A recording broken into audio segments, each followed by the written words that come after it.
इस वीडियो में आप सीखेंगे कि रूट 11 को संख्या रेखा पर कैसे निरूपित करें। तो इस कार्य के लिए आपको इन तीन चीज़ों की आवश्यकता होगी: स्केल, पेंसिल और ये प्रकार। मैं पेंसिल की जगह पे स्केच पेन यूज़ करूँगा जिससे कि आपको देखने में आसानी रहे और आपको साफ सुथरा क्लियर दिखे। तो हमें क्वेश्चन में किसे रिप्रेजेंट करना है? रूट 11 को। तो सबसे पहले एक लाइन खींचो। कितनी लंबी लाइन खींचनी होती है? देखो, आप जानते हैं कि रूट 9 तो 3 होता है और रूट 16 4 होता है। तो 3 से 3 पॉइंट समथिंग रूट 11 आएगा। तो आपको उससे थोड़ी लंबी लाइन खींचनी चाहिए। तो इसका मतलब ये है कि 4 या 5 सेंटीमीटर लंबी लाइन हम खींचेंगे, लेकिन आप सेंटीमीटर की जगह पे इंच में भी खींच सकते हैं लाइन। आप समझ रहे हैं? क्योंकि उसमें थोड़ा सा और आपको बड़ा बड़ा फिगर देखने को मिलेगा। तो यहाँ पे मैं 5 सेंटीमीटर की जगह पे 5 इंच लाइन खींचूंगा, ठीक है ना।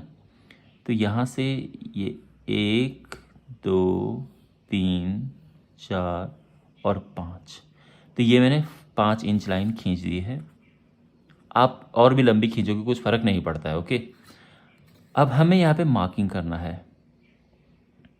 तो मार्किंग देखो किस हिसाब से करेंगे। तो कहीं भी एक ज़ीरो ले लो, ठीक है ना। यहाँ पे इस लाइन पे ये हमने ज़ीरो ले लिया है, फिर 1 इंच के बाद 1, फिर ये 2, ये 3 और ये 4। आप चाहो तो थोड़ा और पीछे बढ़ा के -1 बना सकते हो, बट उसकी इतनी आवश्यकता नहीं है। तो यहाँ पे ये 0 है, ये 1 2 3 एंड 4। Is it clear? इतनी लंबी लाइन हमने क्यों खींची? क्योंकि रूट 11 हमें पता है कि 3 पॉइंट समथिंग होता है। तो 3 पॉइंट समथिंग होता है तो हम 4 इंच लंबी लाइन खींचेंगे कम से कम। Got it? अब हम आ जाते हैं इस हिस्से पे कि रूट 11 को किस तरह से यहाँ लिखें। तो देखो, आप इसकी ट्रिक याद रखो। ये मैं यहाँ पे ट्रिक बता रहा हूँ आपको, टेक्निक बता रहा हूँ जैसे करते हैं। ट्रिक भी क्या है, करना ऐसे ही होता है, ये टेक्निक है। आप जानते हैं कि 1 का स्क्वायर 1 होता है, 2 का स्क्वायर 4 होता है, 3 स्क्वायर 9 होता है, 4 स्क्वायर 16 होता है।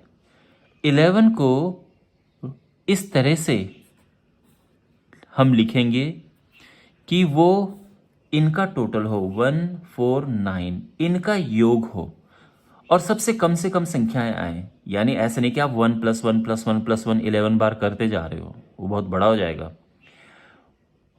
4 अगर हम लें तो हमको करना पड़ेगा 4 + 4 + 1 + 1 + 1। ये भी काफ़ी लंबा हो जाएगा, लेकिन सबसे आसान है 9 + 1 + 1। लेकिन हमने सहारा केवल इन्हीं का ही लेना है, ठीक है ना। ऐसा नहीं, बहुत सारे बच्चे बोलते हैं कि सर हम 10 + 1 नहीं कर सकते। नहीं, 10 + 1 नहीं कर सकते हैं। 10 + 1 अगर हम करेंगे, आई मीन 10 कोई पूर्ण वर्ग नहीं है ना, तो 10 + 1 नहीं करेंगे। या अगर आपको मान लो कि 8 + 3 करना हो, 8 + 3 ऐसा भी नहीं करेंगे, क्योंकि ये परफेक्ट स्क्वायर नहीं है, हमको ये चाहिए। इसीलिए हम इस तरह से इसको ब्रेक करेंगे। जो 9 होता है ये 3 का स्क्वायर होता है, 1 1 का स्क्वायर होता है, 1 1 का स्क्वायर होता है। तो ये हो गया है। अब आपको करना क्या है, पहले 3 यूनिट लंबी लाइन खींचनी है, उस पर 1 यूनिट का परपेंडिकुलर बनाना है और फिर एक 1 यूनिट का और परपेंडिकुलर बनाना है। कैसे, मैं आपको समझाता हूँ। तो सबसे पहले देखो, 3 यूनिट की हम लंबी लाइन खींचेंगे, 3 यूनिट यानी 3 इंच लंबी, ठीक है ना।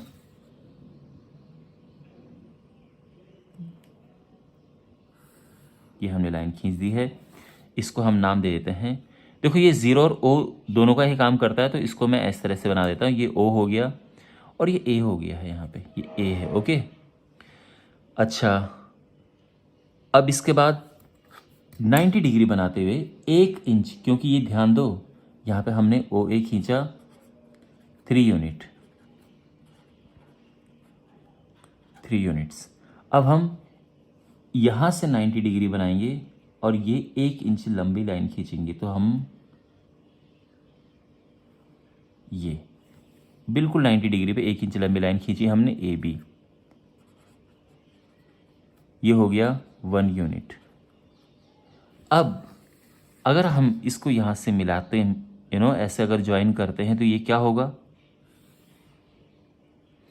देखो यहाँ से यहाँ तक क्या होगा, ओ बी हो जाएगा under root O A square plus A B square. अगर आपने पाइथागोरस थ्योरम पढ़ी है तो ये आपके लिए बिल्कुल भी मुश्किल नहीं होगा समझना कि मैंने ऐसा क्यों लिखा है। ये तो 9 है, मतलब 3 का स्क्वायर, ये 3 का स्क्वायर, ये 3 है, ठीक है ना, 3, और ये 1 है, 1 यूनिट, तो 3 स्क्वायर प्लस 1 स्क्वायर, तो ये टोटल 10 हो गया। तो अभी तक तो ये आ गया है रूट 10 यूनिट। तो बेसिकली ये रूट 10 हो गया है। अब हमें क्या करना है, देखो ये हो गया, ये हो गया, अब इसकी बारी है। इस पे भी 90 डिग्री पे, बिल्कुल 90 डिग्री होना चाहिए, और आप चाहो तो उसका सहारा भी ले सकते हो, जो प्रोटेक्टर होता है ना, जिसको चंदा कहते हैं, जिसमें एंगल 90 डिग्री बन जाता है इजीली, तो उसकी हेल्प से भी बना सकते हैं। और ये 90 डिग्री हो गया है, ओके। और अब हम ज्वाइन करेंगे इसको, और ये अगेन 1 यूनिट लंबी लाइन हमने खींची है, तो इसको हम ज्वाइन करेंगे इस तरह से। ये सी हो गया है यहाँ पे।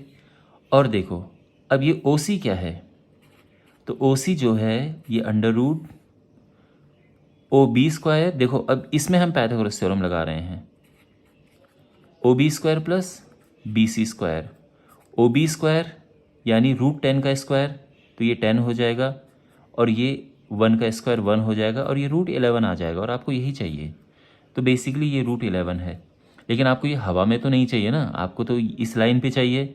तो अब हम क्या करेंगे कि एक चाप बनाएंगे जो यहाँ से इसको नीचे लेके आ जाए। तो प्रकार में हम इस पेन को एडजस्ट करते हैं, इस पेंसिल को कर देते हैं एडजस्ट प्रकार में।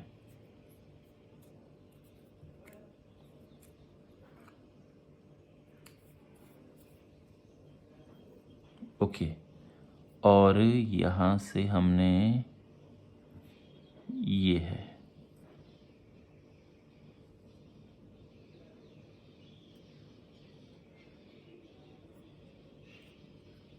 वेट,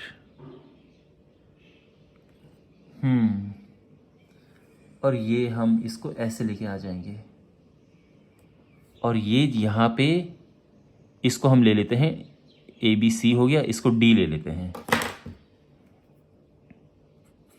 और ये जो पॉइंट है ये है, क्या है ये पॉइंट, ये रूट 11 है, ठीक है।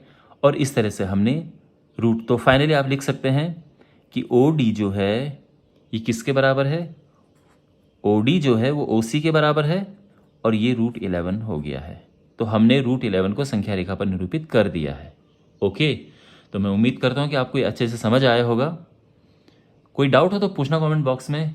चैनल को सब्सक्राइब करें, वीडियोस को शेयर करें अपने फ्रेंड्स के साथ में। Thanks for watching.